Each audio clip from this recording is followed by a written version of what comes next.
Underworld पर बन रही फिल्म मुंबई 3 का मोशन पोस्टर मुंबई के प्रेस क्लब में हुआ लॉन्च।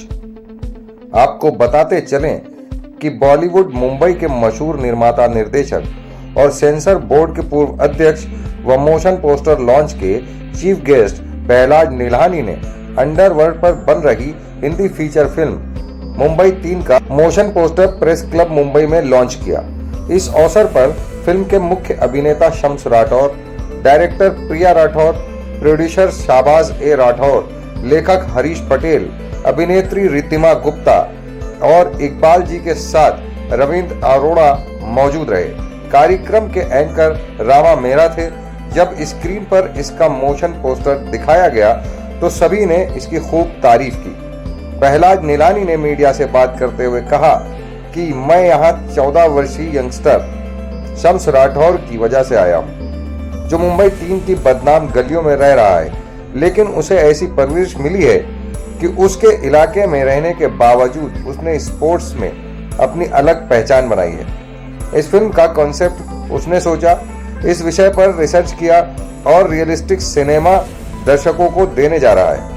मेरी ओर से फिल्म से जुड़ी पूरी टीम को शुभकामनाएं। मुझे इसका मोशन पोस्टर बहुत प्रभावी लगा और शम्स का भविष्य काफी अच्छा दिख रहा है, उसमें अपार संभावनाएं नजर आ रही। फिल्म के निर्माता शाहबाज राठौर ने कहा कि यह फिल्म 1990 के दौर की है, जब अंडरवर्ल्ड का राज था।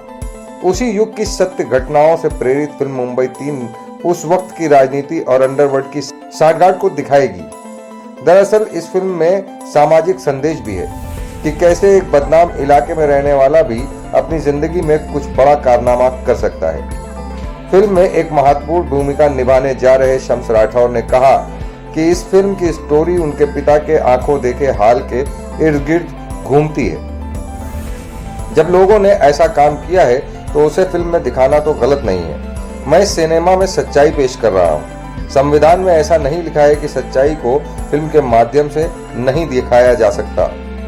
देखिए, इस फिल्म के पोस्टर लॉन्च में निर्माता निर्देशक प्रहलाद नीलानी, एक्टर शम्स राठौर व फिल्म के अन्य कलाकारों एवं स्क्रिप्ट राइटर ने मीडिया से बात करते हुए क्या कहा। उस तरफ से मुंबई 3 मतलब बॉम्बे 3, अब मुंबई तो अब होगा, जब की कहानी है तो बॉम्बे ही था। बॉम्बे 3 एक मशहूर और जो है दिलचस्प और बिजनेसमैन, और जहाँ से शुरुआत हुई अंडरवर्ल्ड की उसका नाम जो है बॉम्बे 3 है। और आई थिंक राइट नाम जो है टाइटल पिक्चर का सबसे पहला टाइटल जो है एक होना चाहिए जो पिक्चर के ऊपर जाए और लोगों को समझने में जो है टाइम ना लगे। तो ये क्लियर कट है और क्लियर टाइटल है जो स्टोरी पे जाता है। और मुझे लगता है जिस हिसाब से ये पोस्टर अपना प्रोमोज भी दिखाए, जो शॉर्ट 30-40 सेकंड का जो है दिखाया, वो एकदम एक्यूरेट है और बहुत अच्छा है। ये तो शुरुआत है, ये तो फिल्म है नहीं, ये तो आपके सामने प्रेजेंट करने का एक तरीका है। लेकिन जब ये बनेगी और जिस तरह से जो है राइटर जो है अपनी कलम से इसको जो है सींचेगा, और डायरेक्टर बैठी हैं यहाँ पे जिन्होंने अनुभव है इनको पास, और जो सबसे बड़ा अनुभव होता है डायरेक्टर के लिए कि जो कहानी वो सिलेक्ट करता है उस कहानी को जो है ना उसके अंदर होनी चाहिए, ताकि सोच जो है ना उनकी होनी चाहिए, माहौल होना चाहिए। और जिस माहौल में ये रहती हैं और जिस माहौल को देखा है इन्होंने बचपन से, तो मुझे लगता है ये इनके लिए केक वॉक है जो एक अच्छी तरह से जो है फिल्म को प्रेजेंट करेगी और दुनिया के सामने लाएगी कि ऐसी भी चीज़ जो है जो आज तक लोगों ने नहीं दिखाई, वो इन्होंने दिखा दी। सर, उसको देख के आपको आपका भी बचपना याद आया क्या कुछ? बचपन ये है कि जिस तरह से इसकी सोच है, इतनी एज में जो है इतना सोचना और फिल्म के बारे में सोचना, कैरेक्टर्स के बारे में सोचना, कहानी के बारे में सोचना, कहानी के बारे में सोचना और उसको देख के मतलब जो माहौल इसने देखा है, माहौल को वो गलत तरीके से अपनी पर्सनल लाइफ में भी ले सकता था, लेकिन उस मोहल्ले में रहने के बावजूद इसने उसको कहानी में एक आर्ट के हिसाब से जो है ना सामने लाने की कोशिश की, जो सराहनीय है बहुत। क्योंकि एक बच्चा जिस तरह से मिट्टी का होता है, जिस तरह से उससे सिखाओ, जिस हिसाब से मोल्ड करो, उस हिसाब से जो ना जिस तरह से मिट्टी का घड़ा बनता है, जो शेप लाना हो ला जाओ। इस घड़े में जो है वो बात है, इस मिट्टी उसने इनकी परिवार ने जो है ना उसको ऐसा सींचा है जो इसकी सोच जो है ना राइट ट्रैक पे जा रही है और राइट ट्रैक पे काम कर रही है। तो इस बच्चे को जो है ना पूरी क्रेडिट ये है कि जिस तरह से माँ बाप की परवरिश इस बच्चे को मिली है उस तरह से वो आगे बढ़ रहा है। किसका भविष्य नजर आता है शाम? मुझे तो भविष्य जो है जो काम करना जानता है या काम के बारे में सोचता है उसका भविष्य ही भविष्य होता है। भविष्य इंसान खुद बनाता है, बाकी परमात्मा के ऊपर छोड़ देना चाहिए, क्योंकि नसीब और सोच दोनों एक साथ चलती है और दोनों का साथ मिल जाए तो आदमी अपना नसीब खुद बना सकता है अगर मेहनत करे तो। स्टोरी आप जो बना रहे हैं, सरकार ने काफी पाबंदी ला दी है, अगर कुछ रुकावट आती है तो उसको आप कैसे हैंडल करेंगे? किस चीज़ की रुकावट डाली? ये बॉम्बे नंबर 3 क्राइम पे स्टोरी चल रही है, तो आई डोंट थिंक कि ऐसा कोई सेंसरशिप में कोई रूल है। टाइटल पे जो है बॉम्बे 3 जो है 95 तक जो है बॉम्बे टाइटल था। महाराष्ट्र की नोटिफिकेशन है बॉम्बे को मुंबई करना, सेंट्रल की नहीं है। आज मद्रास को चेन्नई कर दिया, लेकिन मद्रास आज भी लोग बोलते हैं। अगर पुरानी फिल्म बनाएंगे तो मद्रास कैफ़े आई थी, बॉम्बे में आई थी बॉम्बे वेलवेट। तो मैं ही चेयरमैन था उस वक्त, मैंने ही मतलब बॉम्बे वेलवेट पास की थी। तो ऐसे बॉम्बे में कोई ऐसी टाइटल की कोई वो है नहीं, क्योंकि ये 95 के पहले की स्टोरी है। मेरे बेटे ने मुझे मोटिवेट किया कि डैड अब आप ये पिक्चर बनाएंगे तो इसका टाइटल क्या होना चाहिए। पहले तो हम बहुत टाइटल के अंदर कस्टमर्स किए, लास्ट में हमने टाइटल को चॉइस किया कि मुंबई नंबर 3 रखेंगे। और ये 80% रियल स्टोरी है जो मेरे लाइफ से गुजरी है पूरी। इसके अंदर कोई वो नहीं है, एक एक जो स्टेप है वो रियल है। तो अंडरवर्ल्ड से क्या नाता है आपको, जो इसमें अंडरवर्ल्ड आपने लिखा है कि तो अंडरवर्ल्ड? पिक्चर देखने में बता देंगे ना, अभी बता के पूरी पिक्चर थोड़ी दिखा है।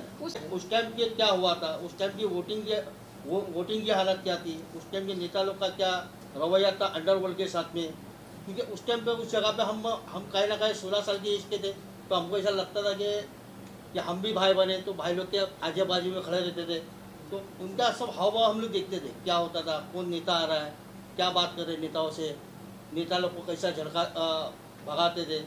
और वोटिंग कैसा ही थी, वो भी बैलेट पेपर की जो वोटिंग थी वो हमने दिखाएंगे इसके अंदर। आपको डर नहीं लग रहा कि इस तरह की फिल्म बना के आपको प्रेशर आएगा ऊपर से? काय का डरना, जहाँ से अंडरवर्ल्ड में जन्म लिया वहाँ से हम नहीं जन्म लिए, हमसे भी क्या डरना है। अभी स्टारकास्ट को मैं ओपन नहीं करूँगा, स्टारकास्ट इसके लिए नहीं ओपन करूँगा क्योंकि सेंसिटिव पिक्चर है। अगर किसी स्टार को मैं धमकी आए तो मेरा आधी पिक्चर छोड़ के भाग गया तो मैं कहाँ जाऊँगा। तो इसके लिए स्टारकास्ट मेरा कोई ओपन नहीं होगा, डायरेक्ट इसका ट्रेलर रिलीज होगा, उसके अंदर सब स्टारकास्ट आपको नजर आ जाएंगे। लेकिन स्टार होंगे। हाँ स्टार होंगे, हमारे लिए एकदम क्लियर है। वो जो 90 के अंदर जो चलता था वो चलता था, अब नहीं है। अब तो वहाँ पे क्राइम नाम का जीरो नाम का क्राइम है उधर। प्रिया जी, कब से इस फिल्म की शूटिंग आप स्टार्ट कर रही हैं? जी, हमारे दर्शकों को बताइए। शूटिंग तो स्टार्ट है इसकी ना, अगले साल रिलीज भी रहेगी इसी टाइम पे। जिस तरह से ये अंडरवर्ल्ड की कहानी आप उठा रही हैं, तो आप ये मुंबई सर ये एक मैसेज है, ये मैसेज है लोगों को। ये मैं जी कैसे मन में आया कि कैसे आपने कॉन्सेप्ट बताया कि इसको एक फिल्म बनी चाहिए, क्या क्या दिक्कतें आपको फेस से आप मैं एक दिन रात में सो रहा था तो डैडी बाजू में थे, तो मैं पूछा अब आपका पास्ट कैसा था, तो अब्बा ने पूरी स्टोरी बताया। फिर मैं 2-3 दिन सोचा, फिर मैंने अब्बा को कॉन्सेप्ट दिया और एटलीस्ट मैंने 24 आवर्स की रिसर्च की थी, पूरा एनालाइज किया, पूरी स्टोरी को लेके देखा, मैंने पूरा एनालाइज किया। फिर मैंने ऐसे बाहर अब्बा को बताया तो अब्बा ने बोले हाँ अच्छा आइडिया, चलो यहाँ से। तो जनरली लोग सोचते हैं कि मुंबई 3 इस जगह की कहानी है, कुछ उसमें क्राइम होगा, कुछ उसमें कंट्रोवर्सी होगी, कुछ ऐसा होगा, कुछ वैसा होगा। लेकिन कहानी को कहने का एक अंदाज होता है, उसका एक बैकड्रॉप होता है। ये जो पिक्चर हम बना रहे हैं, तो शम्स ने अपने पिताजी को बताया और प्रिया जी ने और शहबाज भाई ने और शम्स ने भी मुझे कहानी सुनाई। तो कहानी इटसेल्फ इतनी इंटरेस्टिंग थी, उसके अंदर इतना रियल ड्रामा था, सारा कुछ रियल स्टोरी थी कि अपनी लाइफ की जर्नी थी कि एक ऐसी जगह में, एक ऐसी बदनाम गली में, जहाँ का नाम लो तो वहाँ पे सारे गैंगस्टर या क्राइम का ही लोग सबसे पहले उसको जोड़ते हैं। उस जगह पर किसी एक व्यक्ति के संघर्ष की कहानी और उसके संघर्ष में उसको आई तकलीफ की कहानी, उस तकलीफ में वो कैसे जीता है, कैसे झेलता है, उससे कैसे बाहर निकलता है और कैसे अपने परिवार को लेके चलता है।